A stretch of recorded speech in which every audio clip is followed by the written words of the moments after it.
Bonjour chers téléspectateurs de Pasteur Emmanuel Toumba, de partout vous nous suivez, que le Seigneur vous bénisse, à continuer comme ça la bino bolam, à continuer combattre la bino, parce que ça, sa grâce, nous ne sommes rien. Même la Bible nous dit que la parole puisse abonder, donc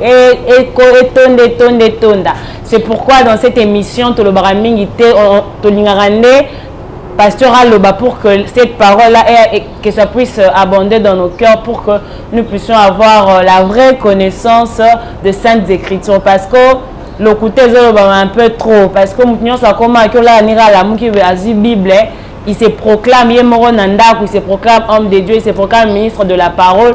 Ceux qui peuvent dire que le courage, si tu es aussi faible d'esprit, c'est vraiment ça la vérité. Or, et belé bazo bata manasima kombo ya nzambe. Heureusement Dieu lui-même dans sa parole il avait dit que Nathan asuka miracle la kombo na tout comme nzambe ayebaki bangote. Mais nous au moins Dieu nous a fait grâce d'avoir un homme de Dieu na pembe na biso oyaya pour nous dire la vérité, pour nous expliquer makambo ya nzambe ndenge vraiment ekomami. Il ne vient pas avec des réflexions, avec la philosophie, mais tout ce qu'il dit est basé dans les saintes écritures. Je parle du pasteur Emmanuel Tozalakane. Je sais que vous êtes nombreux, vous êtes tout deux fois. Comment est-ce que l'organisation a juillet, que ça les m'a fait Thierry Jean Tozalakane, non, tout les autres déjà bakombo ya grâce. Je vous avais promis que grâce à Dieu, on va vraiment faire cet effort-là d'avoir de nouvelles grâces. Na plateau, na biso, pour que tous allons toujours édifier, pour que tous allons toujours bénir. Comme vous pouvez le voir, aujourd'hui c'est notre première émission, on a plateau bien quoi, et si nous bien aimé, on a vraiment avancé. Alors, ceux qui peuvent oui, plateau, bolobi, que déjà plateau, vous avez avancé, mais si c'était, et là on y les autres pour que plateau est comme complet. Et là on y les autres micro sans fil, il y a bien wana, oh ils allaient mettre dans il y a mouké pour tout ça les il y a table mixeur à l'église, tout ça la lumière. Bon, il y a une mission, il y a préparatif, il y a séminaire, la lumière, on est ça qui vraiment design mort il y a bien. La lumière, on est zanga, climatiseur et zanga. Bon, beaucoup de gens pas dans liste, donc il y a des délais, oh les zanga pour que le studio est bon. Ce qui studio est bon, il pensa ma camion c'est comme kimia. Là, on sera à mesure, il y a quoi inviter, bah grâce sous bah de te déplacer, bon peut bailler dans le studio, na biso de tourner émission dans de très bonnes conditions. Alors nous continuons toujours avec notre thème, je pense bien toujours Kende, Maramezo Bimaka, au fur et à mesure nous avançons Makambasi Kapé et Zobima.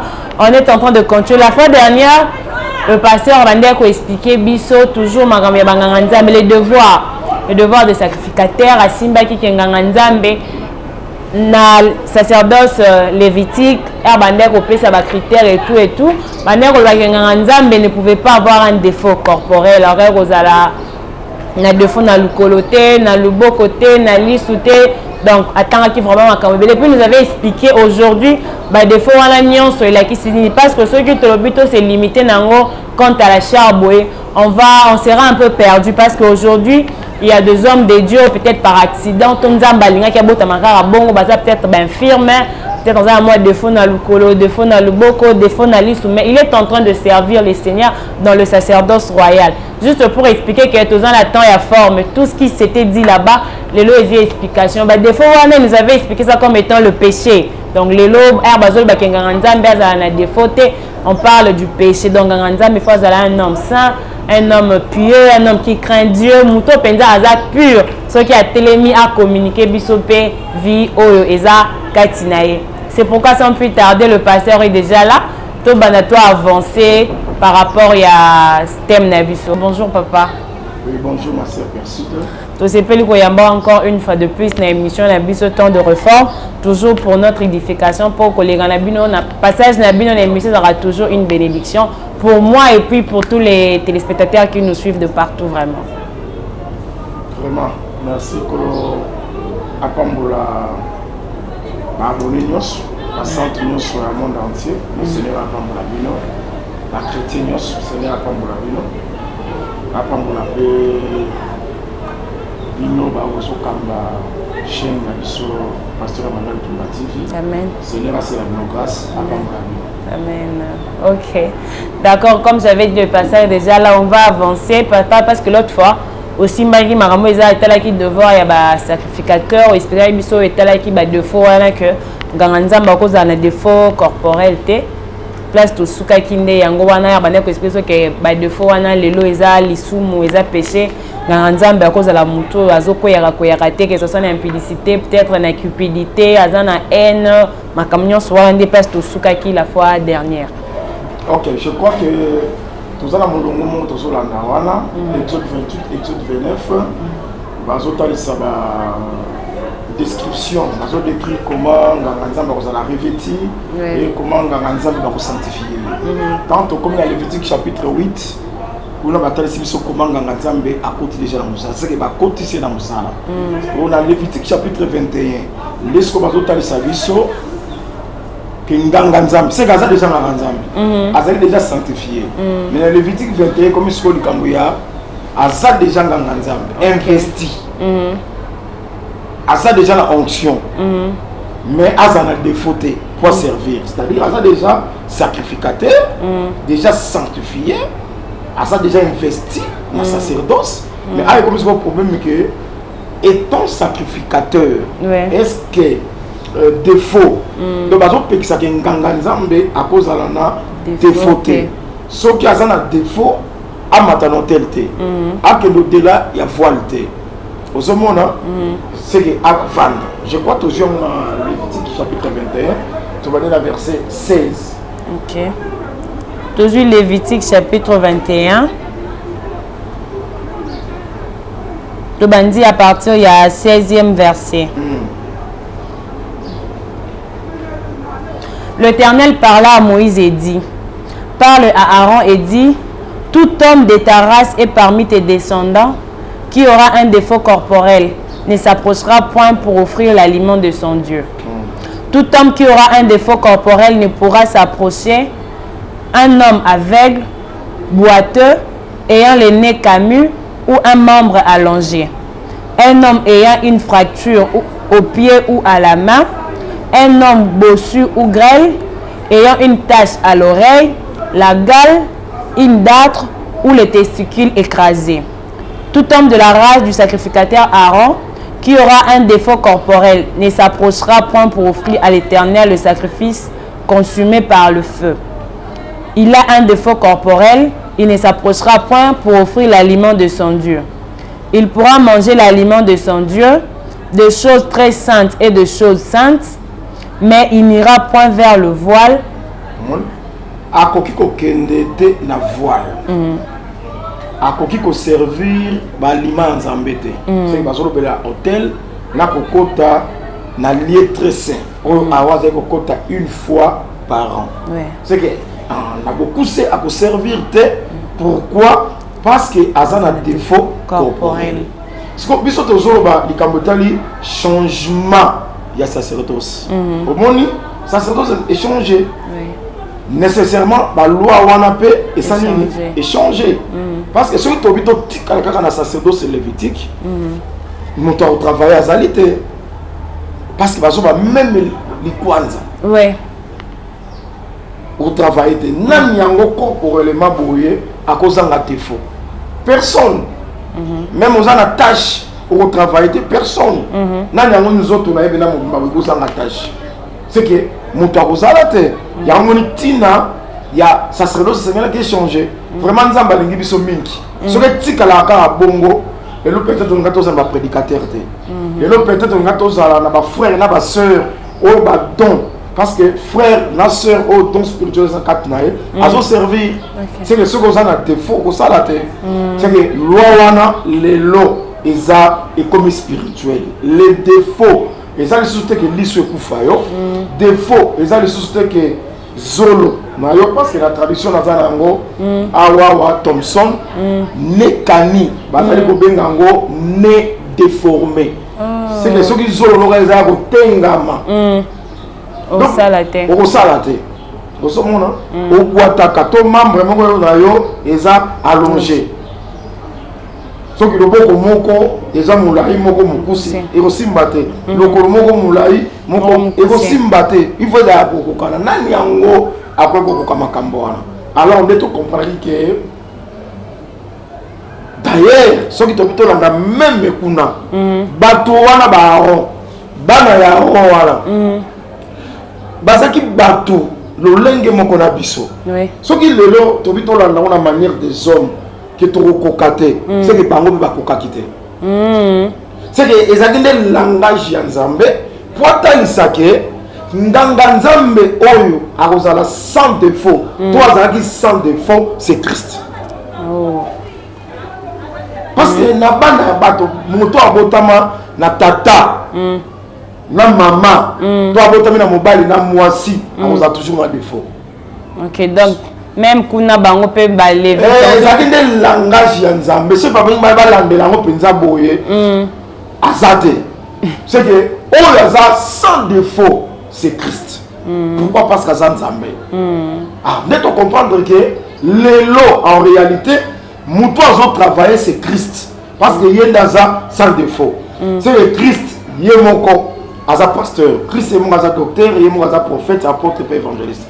Christ yemoko aza don prophétie, yemoko aza don ya coopérer tout c'est Christ mais azali ko travailler na ba corps ya bateau. Biso ba on stotika qui na défaut mais comme des sacrificateurs tokolia nourriture sainte en attendant défaut na biso et si là. Alors la mina tali c'est comme moko de très important. Toujours d'abord Genèse 32 verset 32. Bande ko bala na biso madame.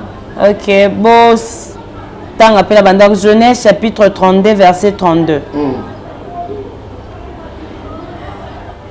OK. C'est pourquoi jusqu'à ces jours les enfants d'Israël ne mangent point les tendons qui est à la boiture de la hanche. 31. Le soleil s'élevait lorsqu'il passa à Péniel. Jacob boitait de la hanche. Oui. C'est pourquoi jusqu'à ces jours les enfants d'Israël ne mangent point les tendons. Parce que Jacob boitait. C'est que Jacob a déjà un défaut. Ah, moi que Jacob a boité. Mais ça déjà, c'est que ça déjà un défaut. Or, celui qui zong ici est à Jacob. La sacerdoce lévitique. Ton la loi, Jacob a coquille qu'on sacrifier. Pourquoi? Parce que Azana défaut. Soit si vous Genèse chapitre 46, premier verset et deuxième verset. OK, Genèse 46. Très bien. Matière est allée. OK. Israël partit avec tout ce qui lui appartenait. Il arriva à Beth-Sheba et il offrit des sacrifices au Dieu de son père Isaac. On comprend le nom parti. Jacob a boité pour nous autres des sacrifices. OK. OK. Mais il y a précis sacrifice. Est-ce que vous avez que loi et Kandi Jacob? C'est ça. Comment un boité a se sacrifié? Parce que tant que un homme on va bien Nzambe pour la ça déjà que et comment mon petit banda kala un jour Nzambe a kokoma moto. Parce que ça qui bongo. Babi Jacob resta seul a kutana na moto wandi ko bundana et après moto wana écriture ko benge Nzambe. C'est que ça déjà pour annoncer d'avance que un jour Nzambe a kokoma ka moto. Yango tozo ba que Jésus Christ est Dieu. Okay. Mais là, quand on a dit Jacob a dit qu'on boitait. Dans Genèse 46, Jacob a offert. Nous avons monté à offrir un sacrificateur. Parce qu'un sacrificateur, il faut devant l'autel pour sacrifier. Comment sacrifier pendant que Azaï boitait? C'est ça. Oh! Tant que nous avons Lévitique 21, nous avons Nzambe. À cause de la défaute, ma soeur, il faut y évacuer. C'est la loi de Moïse. Or, la loi de Moïse est botami la Sinaï. C'est que Jacob y est à vivre avant. C'est ça, parce qu'il y a dans la Genèse. Très bien.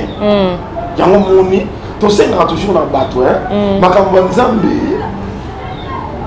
Et c'est intelligence. Et ça, sagesse au Nzamba Zocha, la Katiabato.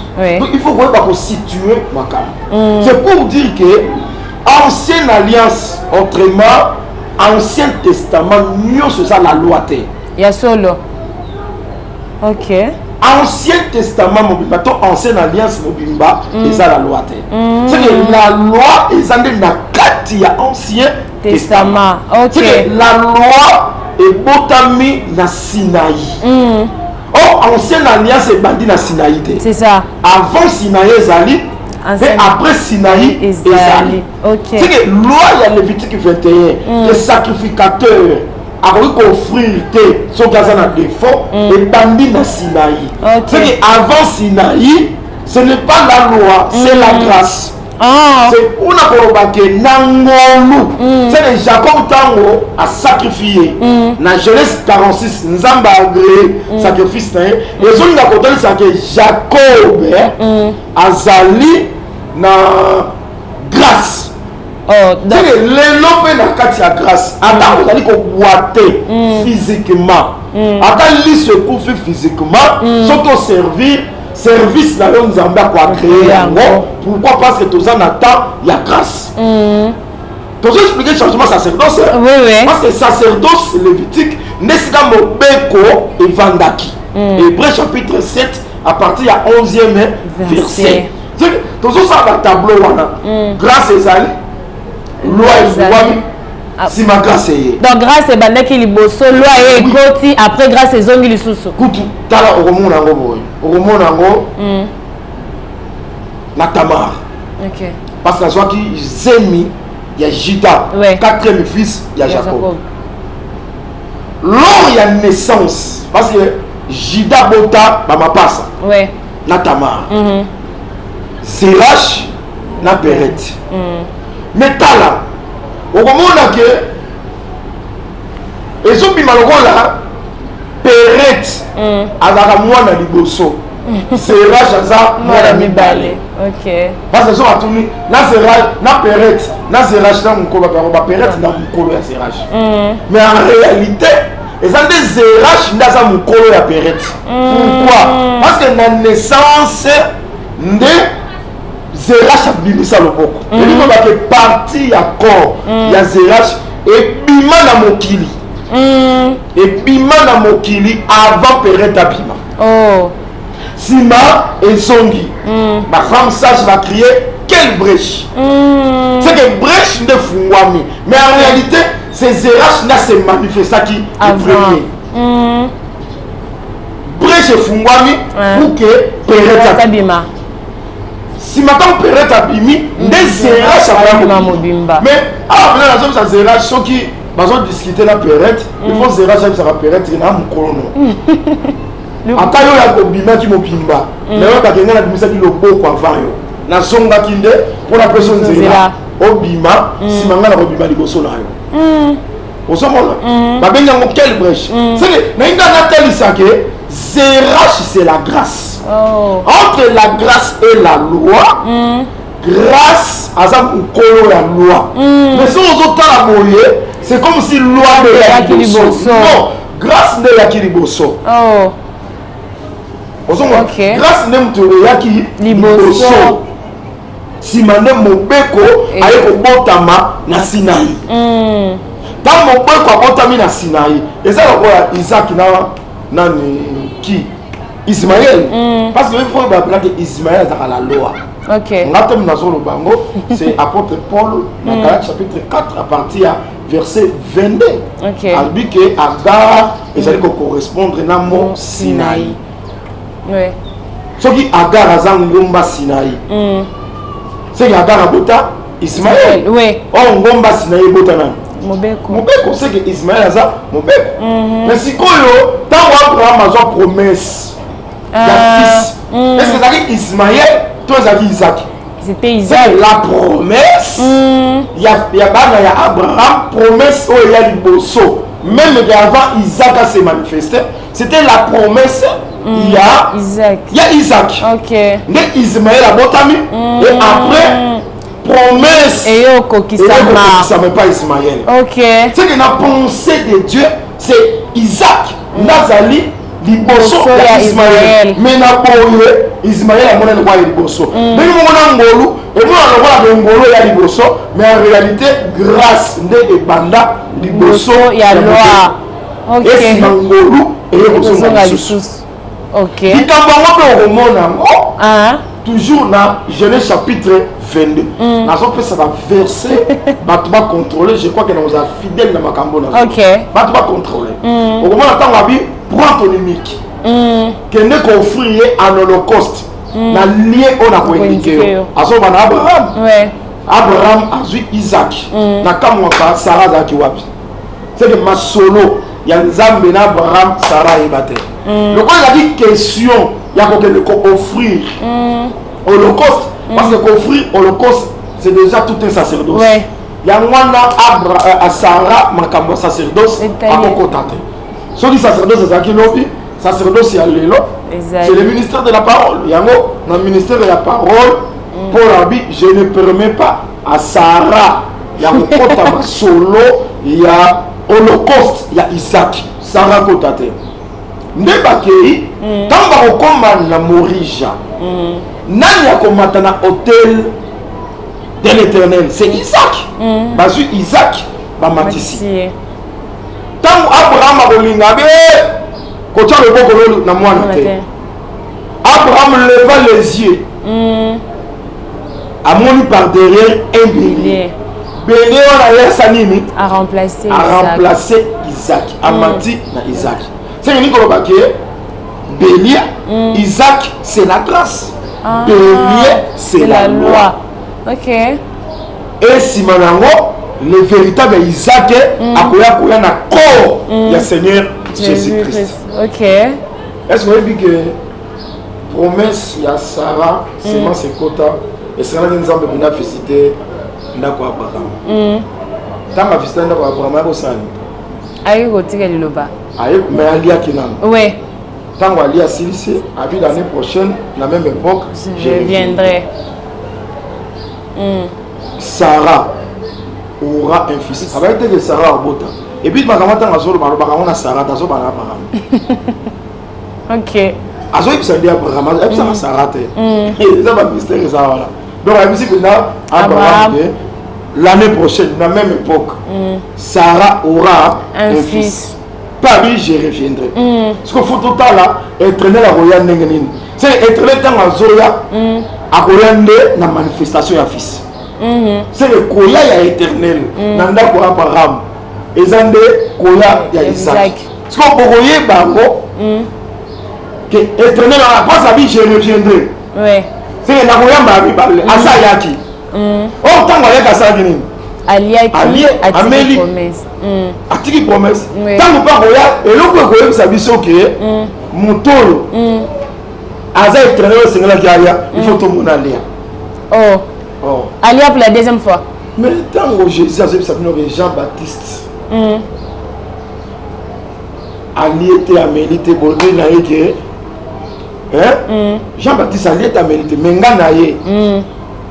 Nalié na Mélie. Il y a un moment où tu as Jésus-Christ buvait. Buvait de vin. Il n'y a pas Méla. Allié à Mélie. Tu vas bien que Azam Mélie Massama pe Moninga, il n'y a pas public. Ah, tant allié, tu comprends que Talanzamboy. Ayaka papa que je reviendrai. Pourtant wayaka liaka. Mais peut-être voyez allié, tu comprends que voilà kaka biso ka koya. Ayaka zonga na Nouveau Testament. Oui.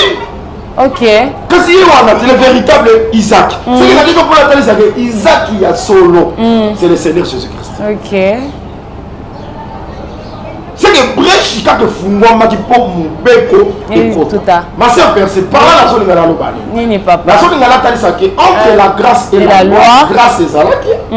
Brèche fungwa mina Sinaï, mon beko koti, tant brèche on est kangami, loi et ngolu auto za na molelo. Nenge moko na grâce, le roi Jacob boité a ofraki, nenge moko pe le na grâce, le loi a tous un défaut corporel au corps offrir Nzambe pour servir Nzambe pour créer mais na mobeko ezalaki bongote yango tozondimisa ke amen sacerdoce réellement eza changé parce que soki ezalaki sacerdoce lévitique tonga totravaille te nazopesa yo mpe na bato oyo baboyaka dime eza mobeko eza la loi très bien. Par exemple, parmi la question déjà fait, tu as dit pour les dîme et bandit. Na loi te. Avant Sinaï, dîme ezalaki. Parce que Abraham apesa dîme de tout. Jacob eparlaki ke nakei soki naye awa la maison de l'Éternel. C'est ici la maison de Dieu. C'est ça. Awa nde nakopesa dîme de tout nanga. C'est ça. Jacob aye azalaki na enseignement ya dîme. Abraham azalaki na enseignement ya dîme. Si na ye eza nano te. Parce que la dîme ebandi na loi te, dîme ebanda na grâce. C'est le local de l'objet de toza na grâce. Dîme ezali, c'est la parole de Dieu. C'est que moutou aliaka dîme a péché te, moutou pas pesaka dîme a péché te. Au contraire, c'est la bénédiction pour que les destructeurs à détruire misala na yote. Bien aimé pesaka dîme na yo, c'est la grâce. Longola mate ya wana. Il m'a ramaté à repérer sa dîme te wana. Donc il va poser la notion il y a grâce dans la loi te. Donc la loi et la grâce. Et ça a troublé. Bah tu vas la notion na yango te. C'est que tu es capable de ça que ngolu e banda liboso ya mopeko. Ancienne alliance pe nyonso ezali loi te, s'il vous plaît, bien aimé dans le Seigneur. La loi n'est pas dans quatre ancienne alliance. L'ancienne alliance nyonso ezali loi te. Par exemple, l'écriture noir c'est blanc. Noé trouva grâce aux yeux de l'Éternel. Pendant que le monde de Noé est corrompu, l'écriture dit Noé trouva grâce. C'est dans quel testament? Ancien Testament. Et c'est dans quelle alliance? C'est dans l'ancienne alliance. Oui.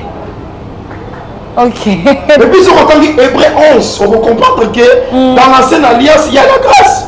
C'est par la foi qu'Abraham, c'est par la foi que Noé, c'est par la foi, c'est par la foi. Oui. Le pourquoi dans le monde c'est ça. Parce que on a la question que mon ancienne alliance, nous c'est dans mon côté. Kuna pe ngolu ezalaki kondima pe ezalaki sauf que ezalaki na moi bateau moi poignée ya bateau. Mais le lot en Christ Jésus tous vivre par la foi et non par la loi. Parce que maman simbi a dit wana eza même balobi parce que on a banal déjà tout banal au sur la pour un programme il y a juillet abi même question il y a dîme voilà je sais qu'on a eu une émission de salarié sur la dîme pe na ba une émission wana ndé frère atterra la nda biso émission wana ndé penza kangama na biso émission ya dîme ba même maram ya dîme voilà yango pe mutu ezo créer divergence parce que les gens ont ba thème faut traiter na ji ezo créer divergence même au sein de la communauté des ensembles de ça te y a lobby place ya zangane na Bruxelles par exemple c'est exactement ceux qui 5 ceux qui 6 misusu bazo za dim misusu bazo za dim te lobby et ça lobby là ezo ça la trouble na kondima ya ba centre oyo bazo se retrouver na Bruxelles parce que bien ce lobby besoin la communauté maro mais maté ya ezo différent na ba église en union so ba centre comment il attend ya Paul eza na bato ba filiette baté aki que résurrection c'est salama. Frère Thierry a mis tout ça maté soit amoni na même communauté eza na bato bazobo ya dim na bato bazobo ya dim eza ndenge mo pe Paul ba filiette basé na communauté mosusu te toujours na kati ya assemblée de saints pendant que ba Paul bazote ya que résurrection dans le salamité et le salama mais bango bazote ya que résurrection et c'est salama alors pour nous ali que tous on peut courage ba Paul basala bazwaki bato ndenge wana esengeli bazala livré to benga na bango mais dommage lelo livraison za ka kuna kindumba mais bato bazoteya mabe bazotikala na kati ya communauté mais muto asali kindumba nde bazo livré c'est ça na ebite manière nini ya komona makambo pourtant na 1 Corinthiens chapitre 6 je crois babi ni l'équipite ni les ravisseurs les idolâtres, les ivrognes, les adultères. C'est que au cause un peu qui pue au monde en Zambété. Mais ils sont au Kangami Kaka. L'impudicité. Pour ce monde, bah tu vas au thé à ma baie. Quand tu as biso, tout ça donc on a aussi frère Thierry. Tu ne l'as pas dit faut y aller bien pour ça mais moi ba contrainte ko bang ça c'est non yo prêcher vérité ko dominer kaka et so bang ça nzambe pour ba confession les rebelles on a relia ngo na sengo ko mo ko pambwama yo ko mo tinda lo so pambwama ngabe na zo ya ko Seigneur azo sepela Seigneur azo sepela tant nous ala kimiana azo pesa mo suba rema ebele donc mi tumisa mana. Je crois que question ça peut répondre. Bon, mais tout ça m'a gâté. Sur le moment, il s'accrochait toujours. La vérité, c'est ça. Bateau, bateau falsifié. Bateau Zalaka. Les bandits le loté. Nathan Paul Bazalaka. Nathan Pierre. Voilà, ces gens-là sont des faux apôtres. Basé dans la communauté. Ceux qui vont compter un autre Jésus qui est au biseau. Bazalaki. Avec Alexandre le forgeron. Ozenga. Beaucoup de tort. Bazali. Avec des masses abandonnées. Donc la déception. Et vous avez la peine à table pour les arrêter que Nathan a besoin de longues. Ok. Alors après tout. Enfer et sali. Et c'est la réalité. Nous avons créé une union pour un but. Ok. Donc enfer et retour là. Et on soit battu. Nous avons l'ordre qu'on soit battu. Nous avons battu. Alors ceux qui vont falsifier la doctrine, donc on a raté que beaucoup comme on a même foi. Nous sommes libres. Il y a quoi dans le local ya ligue. Sali, ceux qui nous ont basé le ngoluté. Au moins le bicoté. Pour nous ça quand nous avons sorti le ngolu, à placer au côté vérité sali. Bah on peut bazo bunga, parce que on a ma capacité. Nous avons des cas échappé bango, nous avons atteindre bango un esprit également pour croire dans le mensonge, pour en faire naïe tout la terre. Asala qui a en faire Nzambe. Bon diable a le roi salate. OK. Et ça le loco mo de diable a sala. Même le roi mo sala Nzambe. Donc le bien et le mal c'est Dieu de mo sala. Pour ce monde là, le mo Satan n'est qu'un instrument. OK. Pour te accomplissa ba plan Nzambe. Mais passer le pour le bien et yo rappeler le moment le bi que nyon so mabena malamu Nzambe muto asala ngo yebe muta permettre ya ba tumsusu balobara la volonté parfaite de Dieu et la volonté permissive de Dieu. Donc asali mabena malamu ye alingi malamu ko matema ye muta ope sa permission. Donc les a volonté permissive ya Nzambe bolamu des volonté parfaite de Dieu. N'a pas appelé bongo que bien que volonté parfaite la volonté permissive comment mater mais na komona la réalité n'est pas comme ça parce que l'écriture noire a créé même à diversité oui. Je crois que c'est dans Proverbe oui bon Satan a créé Nzambe et c'est la créature je crois que Satan a la créature oui mais c'est pas la créature c'est le créateur ok moi les aliboma donc tu me dis ma bateau la volonté parfaite la volonté permissive bazan libanda te ok. Ok. Bien que comment mais na comment on a boyé. Ok. Le qu'on nous a permettra pour savoir. Ok. Ça t'a nous a besoin kembote. Ok. Pour nous a besoin kembo il faut ça. Il faut ça tazala. Ba bitumbeza la nzamba longa.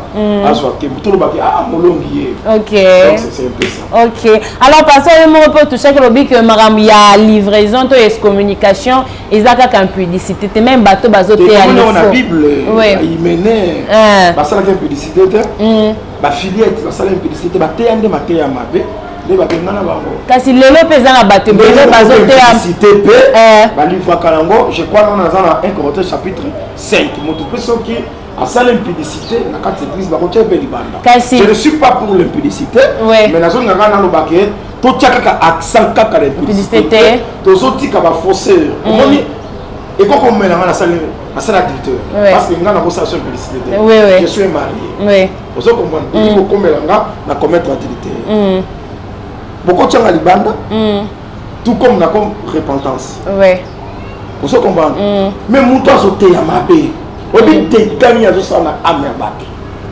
on dit combien sont détournés bah tu vas faire ça bah c'est salama combien va détourner ma foi à battre. Et là, on a la vérité n'amoko. Vous comprenez? Peut-être que ça limité na 4 points à mur église locale na biso. Ouais. Na ça libanda tout comme nako zonga na repentance. Oui, zongi. Mais mon toi zoteya, bité ezo panzana, ezo kende au-delà. Il y a 4 points à mur l'église locale. Combien il y a ba âme ou azali ko détourner? Azo koisa, azo même boni na naufrage. C'est ça, apostasie peut causer. Passion la bouteille à mabe. Donc, nazo cloué à 100%. Na ba force na nga nyonso. Nous doit commettre une publicité. Nous doit commettre adultère. C'est punissable. Peu bateau azo tika na état wana, ba ko hériter le royaume té. Amen. Ba ko hériter le royaume té. Mais tout chapé ka na bateau yo bazote ya mabe. Bateau ya mabe. Petit bateau yo zote ya ke Pas que ça dimite. Pourquoi base de dim c'est la loi. C'est la loi. Mais biso to tangi na yo awa. Ba peut-être dim na zene. Jacob Banga va créer. Dim na été, enfant na été. Boité à petit. Est-ce que la loi est là? Donc c'est un peu ça. Ok, là la passion n'est pas comme bateau bazoté à ma bébé on a bien des passion on peut faut bon marteler ma caisse si ceux qui peut moyen ils aboutir ba on peut libanda pour bazo bungisa bana nzambe mususu on est boti ka bango kaka na kati catholique bateau bazoté à ma bébé c'est que ça bango libanda donc les gens bateau bazo pour na baptême te na communauté oh ba ko na baptême to bazo pour na ngote c'est baptême ya basala la baptême ya prendre le peu ça ka pour na ngote oh il y a des gens comme ça. Mais bah ça là bah ça dit si bah tout trouble bateau peut-être bah bateau monsieur la communauté peut-être ça n'a pas ça s'approcher m'a dit ah bah on me peut na kati bah les gens spirituels bah minimiser yango le miracle bah te yango peut la chair le miracle c'est quoi la prophétie c'est quoi la prophétie c'est la parole de Dieu bah sous tu vois et les gens la bateau yo bah encourager même l'impudicité na kati église pour encourager la sens que le soeur m'a salé un désir de la chair c'est quoi ça le baquet donc ce sont des désirs de la chair mais lui le péché des taux ce sont des désirs à tout le monde est-ce que pour ça comme la main et ça pour ça mon moto à les autres on église va répondre pour ça nous autres est-ce que n'est pas qu'on y a mal et ça pour ça mon moto pour ça nous autres il y a autres et bon qu'on soit moi si et ça pour ça mon moto à nous autres et embrayé bateau ndo moni ba frère bazo banga nzambe te ba sœur bazo banga nzambe te parce que pasteur yemoko akotisi eloko yango ya mabe na maele ya bato vraiment yango moni soki Jésus que ça lobi passons de l'autre côté de la mer soki bosu boîte bonge yaka toujours soki Jésus a calmé les vents il faut que vous en travail ya kozwa mai wana se kotaki bobimisa libanda donc tout ça dans le temps que les disciples il faut mai nyonso bobimisa libanda parce que ceux qui nous peuvent continuellement ils ont kota comme de l'autre côté c'est ça de l'autre côté c'est le ciel le scat de ce qu'il faut pas keba tant le pour qu'il faut Jésus tellement par l'enseignement à calmer vent parce que vent ce sont des anges ceux qui vont contraire les alliés pour nuire les disciples c'est que ya mabe ça peut me peper mai c'est le monde parce que barque ils ont mai mais ça mai c'est comme l'église ils ont mokili mais ça mokilité voyage de l'autre côté de l'autre côté c'est le ciel il y a un pepe koya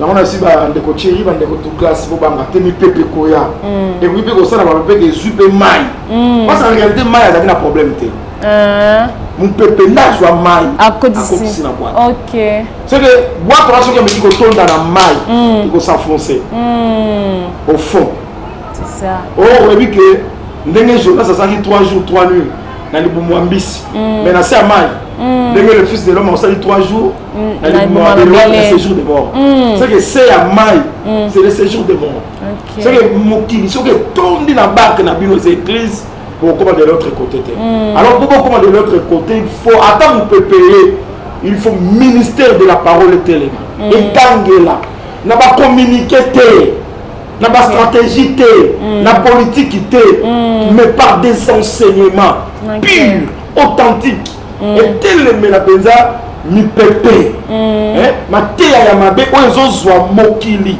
parce que l'adultère l'impudicité cupidité haine jalousie eza mai ezaka na problème te mupepene ya etomboli yango ekoti na kati eza nde batei nde bazosalaka lelo bafrère babanga nzambe te basere babanga nzambe te haine eza na kati église tribalisme eza na kati église yo motei ozokende kotonga moningano motei epa mondimi ntango deja mondimi amoni yo motei ozoteya yo nde kotransmettre eloko wana yo moko motei okwei impudicité na adultère mondimi akosala nini seke eza mipepe oyo ezozwa bamai ndezo kotisa bango ndezo kotisa na kati ya boîte wana ndenge wana ekokoma de l'autre côté donc nangaka totia accent pe na bato oyo bazoteya mabe tala ngai wana eza foi na nga moto azoteya mabe aleki un pasteur impudique